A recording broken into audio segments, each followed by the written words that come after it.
Fashion అయింది medical కాలేజీలు కాదు, మేధావి అని చెప్పుకోవడం ఫ్యాషన్ అయిపోయింది. లేకపోతే అసలు డొక్క మరి ఆయన ఏం మేధావి అండి? ఆయన బుర్రాబుద్ధి ఉండక్కర్లేదా?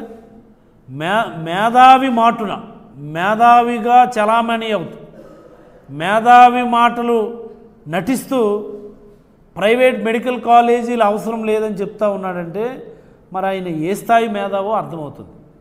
మెడికల్ కాలేజీ అంటేనే ఓన్లీ టీచింగ్ కాదు, టీచింగ్ ప్లస్ టీచింగ్ హాస్పిటల్. ఇది మెడికల్ కాలేజీ అంటేనే ఫస్ట్ ఇయర్లోనే కాలేజ్ ఉంటుంది, తర్వాత అంతా కూడా టీచింగ్ హాస్పిటల్లోనే టీచింగ్.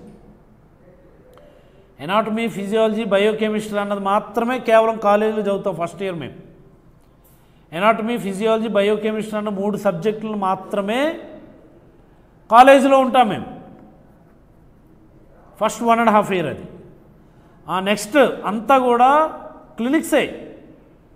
థర్డ్ ఇయర్ స్టార్ట్ అయ్యేసరికి అంటే 1.5 ఇయర్ తర్వాత థర్డ్ ఇయర్ అంటాం. థర్డ్ ఇయర్ నుంచి కూడాను టీచింగ్ హాస్పిటల్లోనే మా క్లాసెస్ జరుగుతాయి. పేషెంట్ సైడు, బెడ్ సైడే మాకు టీచింగ్ అంతా జరుగుతుంది. అవగాహన లేని వాళ్ళు అందరూ మీడియా ముందుకు వచ్చి మనకు మంచి హాస్పిటల్స్ ఉంటే చాలు, మెడికల్ కాలేజీలు అవసరం లేదు, అసలు మెడికల్ ఎడ్యుకేషన్ ఎలా ఉంటుందో తెలియని ప్రతి ఒక్కడు మీడియా ముందు రావడం, పనికిమాలిన మాటలు మాట్లాడడం. అవగాహన చేసుకోవాలా ముందు. మెడికల్ ఎడ్యుకేషన్ థర్డ్ ఇయర్ నుంచి అంతా కూడా బెడ్ సైడే, not in galleries, not in classrooms. ఇది గుర్తుపెట్టుకోవాలి ముందు ఎవరైనా. క్లాస్ రూమ్స్లో టీచింగ్ కేవలం 1 అవర్ ఉంటుంది థర్డ్ ఇయర్ నుంచి, 1 to 2 hours maximum. Rest of the day అంతా కూడా బెడ్ సైడ్. బెడ్ సైడ్ అంటే పేషెంట్ బెడ్ సైడే, అక్కడే క్లాసులు అవుతాయి. Teaching hospital is a part of the medical college, ఒక సెపరేట్ కాదు అది.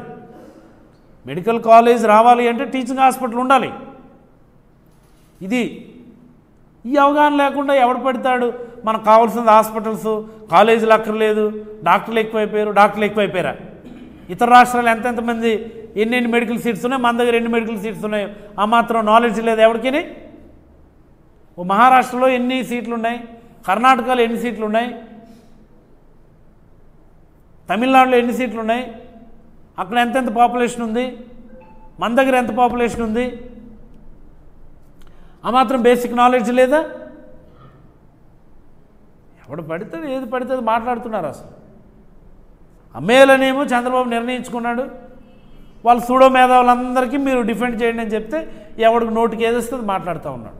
ఒరిజినల్గా నాకు తెలిసి తెలుగుదేశంలో ఉన్నటువంటి మెజారిటీ ఎమ్మెల్యేలు కూడా ఈ నిర్ణయాన్ని వ్యతిరేకిస్తూ ఉన్నారు. ఏం చేతంటే ఎవడు కూడా ఎక్కడ దీని గురించి మాట్లాడట్లేదు.